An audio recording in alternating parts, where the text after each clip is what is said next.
July 28వ తారీఖు world hepatitis day అంటే ప్రపంచ హెపటైటిస్ డేగా గుర్తించడం జరిగింది వరల్డ్ హెల్త్ ఆర్గనైజేషన్.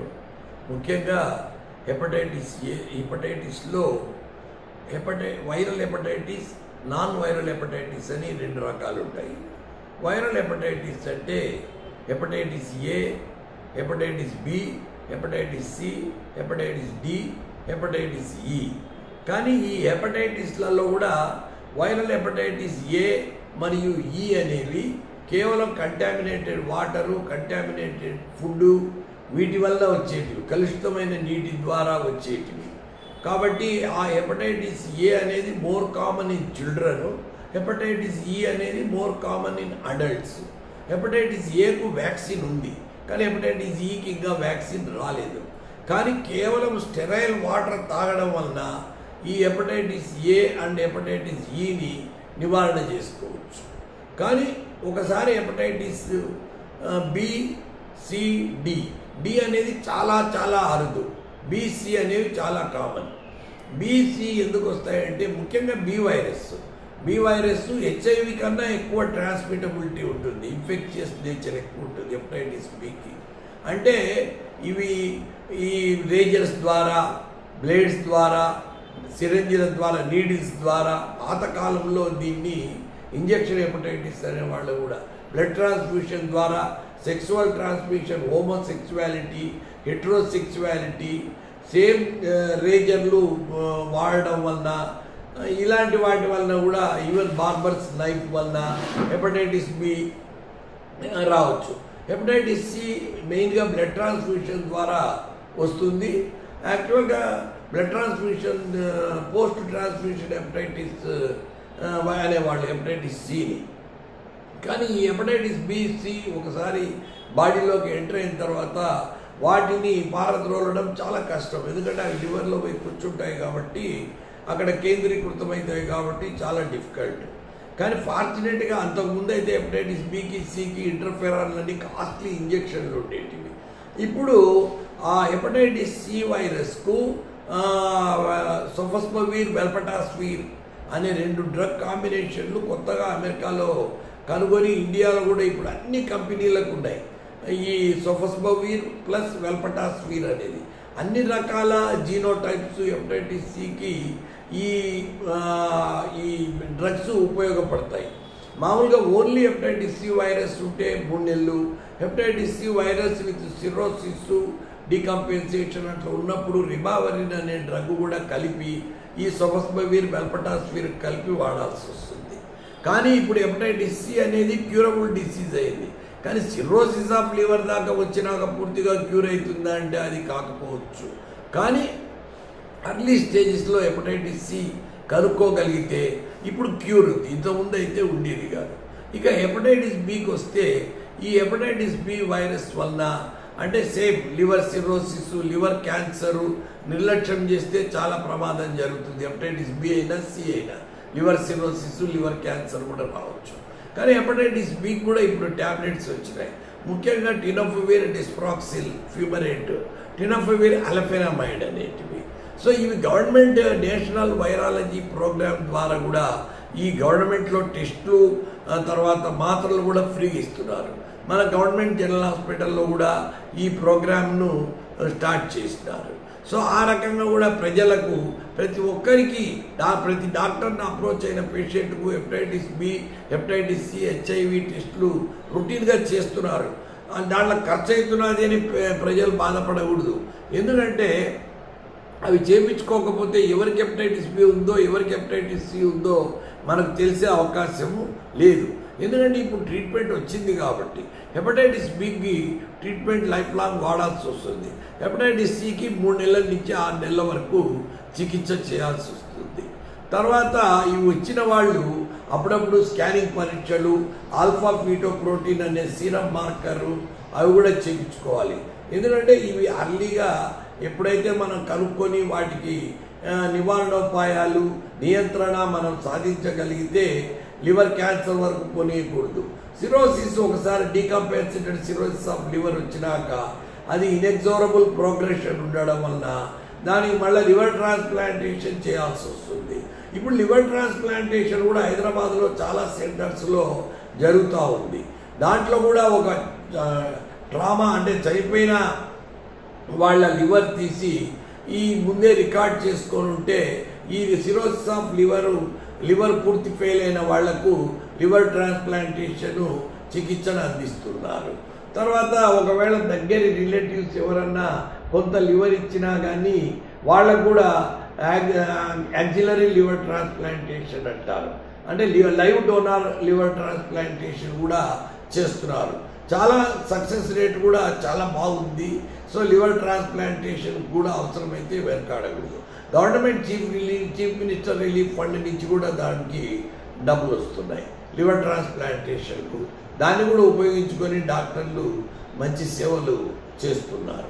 ఇంకా నాన్ వైరల్ హెపటైటిస్ అంటే మెయిన్గా alcoholic hepatitis, auto immune hepatitis, drug induced hepatitis అని 3 రకాలు ఉంటాయి. ముఖ్యంగా ఆల్కహాలిక్ హెపటైటిస్, ఇప్పుడు ఆల్కహాలిజం అనేది చాలా ఎక్కువైపోయింది. అంటే మన కంట్రీలో సడన్గా ఆల్కహాలిజం అనేది ఒకప్పుడు ఒక ఊర్లో 10 మంది తాగేవాళ్ళు, ఇప్పుడు ఊర్లో 80% తాగుతున్నారు. పల్లెటూళ్ళల్లో, పట్టణాలలో ఎక్కడ చూడు పార్టీలని, ఎంజాయ్మెంట్ అని ఈ రకంగా ఆల్కహాల్కి అలవాటు పడిపోతున్నారు. అందరికీ ఆల్కహాల్ తాగిన వాళ్ళందరికీ ఆల్కహాల్ రిలేటెడ్ లివర్ డిసీజ్ వస్తుందని గ్యారెంటీ లేదు.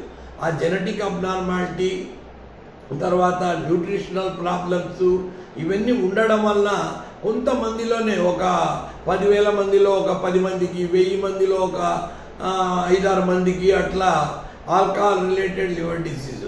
అది కూడా క్వాంటిటీ, ఆల్కహాల్ తర్వాత నంబర్ ఆఫ్ ఇయర్స్, అలా ఎక్కువ క్వాంటిటీ, ఎక్కువ సంవత్సరాలు బింజ్ డ్రింకింగ్ అంటారు. కొన్నాళ్ళు ఆపేది, మళ్ళీ సడన్గా ఒక హాఫ్ బాటిల్లో ఫుల్ బాటిల్లో తాగేది పార్టీ అని. ఆ రకంగా చేయడం వల్ల కూడా ఆల్కహాలిక్ లివర్ డిసీజు చాలా ఎక్కువ వస్తుంది. ఆల్కహాలిక్ లివర్ డిసీజ్లో ముందు ఫ్యాటీ లివర్ అనేది వస్తుంది. ఫ్యాటీ లివర్ స్థాయిలోనే వాడు ఆల్కహాల్ ఆపేసినాడంటే కంప్లీట్గా రిపేర్ అయిపోతుంది, లివరు బాగా అయిపోతారు. ఆల్కహాలిక్ హెపటైటిస్ స్టేజ్లో ఆపితే కూడా పసిరికలు అట్లా అయినప్పుడు కూడా ఆపినాడంటే మళ్ళీ ఆ లివర్ రిపేర్ అయ్యి రీజనరేషన్ అయిపోయి లివర్ సర్దుకుంటుంది. కానీ ఎప్పుడైతే ఆల్కహాల్ ఫైబ్రోసిస్, సిరోసిస్ స్టేజ్కి పోయినప్పుడు చాలా చాలా కష్టం రివర్స్ చేయడం. ఇప్పుడు మామూలు స్కానింగే కాకుండా ఫైబ్రో స్కాన్ అనే ఒక స్కాన్ వల్ల ఆ లివర్ స్టిఫ్నెస్ మెజర్మెంట్ వల్ల కూడా ఫైబ్రోసిస్ ఏ స్థాయిలో ఉంది, దానికి కూడా ట్యాబ్లెట్లు వచ్చాయి. సారాగ్లిటజాల్, రోజ్మిట్రాల్ ఇటువంటి కొత్త మందులు కూడా ఈ లివర్ సిరోసిస్కు, ఆల్కహాల్ రిలేటెడ్ జబ్బుకు, నాష్ అనే ఇది కూడా నా ఫ్యాటీ లివర్ నుంచి సిరోసిస్ రావడం అనేదాన్ని నాన్ ఆల్కహాలిక్ లివర్ డిసీజు, అది ఒబేసిటీ, హైపర్ టెన్షన్, హైపర్ ట్రైగ్లిసరైడీమియా, ఈ రకంగా డయాబెటీస్ ఇట్లా ఉండే వాళ్ళల్లో ఆల్కహాల్ తాగకపోయినా లివర్ ప్రాబ్లం చాలా ఎక్కువైతుంది. రీసెంట్గా వరల్డ్ ఫ్యాటీ లివర్ డే కూడా అబ్జర్వ్ చేయడం జరిగింది. ఇప్పుడు ఆల్మోస్ట్ 40% ఆఫ్ ది పీపుల్లో, జనరల్ పాపులేషన్లో ఫ్యాటీ లివర్ ఉంటున్నది.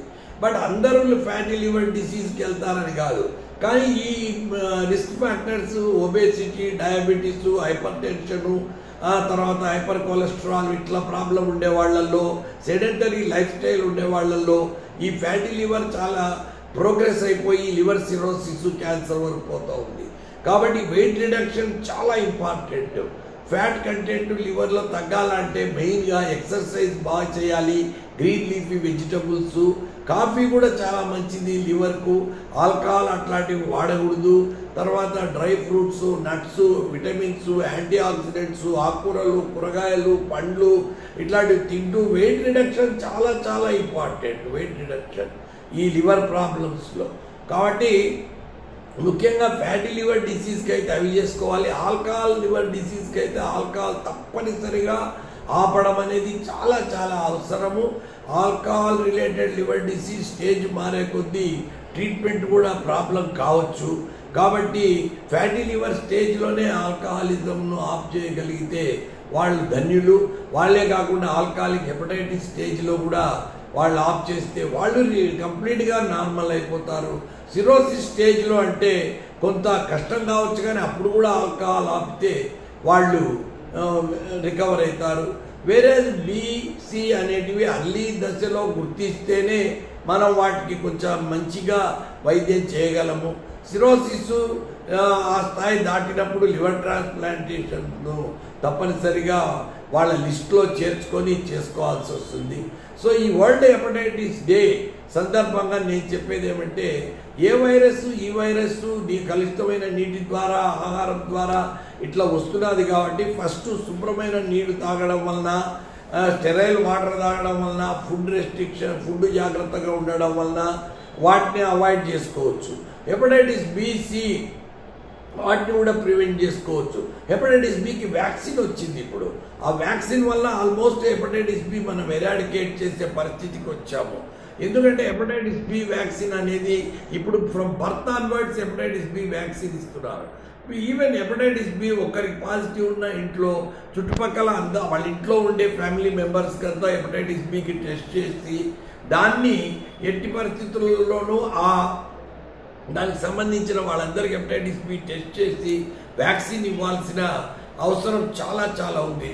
3 డోసులు ఇస్తారు. 0, 1, 6 monthsకు 3 డోసెస్ ఇస్తే ఆల్మోస్ట్ 99 to 100% ఎఫిషియన్సీ ఉంది, కవరేజ్ ఉంటుంది. ఈ హెపటైటిస్ బి రాకుండా నివారణ జరుగుతుంది. కాబట్టి నేను మరీ ప్రజలను కోరేది ఏమంటే, ఒకటి, మీ ఆరోగ్యం మీరే కాపాడుకోవాలి. మీ ఆరోగ్యం మీ చేతులలో ఉంది. Hepatitis B vaccine, hepatitis B, C పరీక్షలు చేయించుకోండి. హెపటైటిస్ బి నెగిటివ్ ఉన్న వాళ్ళంతా హెపటైటిస్ బి వ్యాక్సిన్ వేయించుకోండి. లివర్ స్పెషలిస్టుల దగ్గర, జనరల్ ఫిజిషియన్స్ దగ్గర అయినా కానీ, ఎంబీబీఎస్ డాక్టర్ అయినా కానీ హెపటైటిస్ బి వ్యాక్సిన్ అడ్వైజ్ చేయాల్సిందే. తర్వాత హెపటైటిస్ ఏ అండ్ ఈ కలుషితమైన నీటి ద్వారా వచ్చేటివి స్వచ్ఛమైన నీరు, స్వచ్ఛమైన వాతావరణంలో వాటిని ప్రివెంట్ చేసుకోవచ్చు.